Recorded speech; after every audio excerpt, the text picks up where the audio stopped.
21শে April Nabanna অভিযানের ডাক চাকরি হারাতে।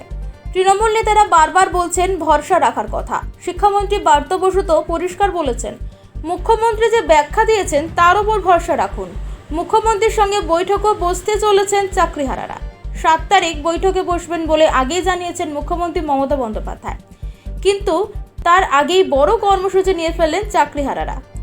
পশ্চিমবঙ্গ বঞ্চিত চাকরি প্রার্থী, চাকরিজীবী ও চাকরিহারা ঐক্যমঞ্চের ডাক দিয়ে দিল নবান্ন অভিযানের। চাকরি প্রার্থীদের 12 থেকে 13টি মঞ্চ সম্মিলিতভাবে 21শে এপ্রিল এই নবান্ন অভিযানের ডাক দেওয়া হয়েছে।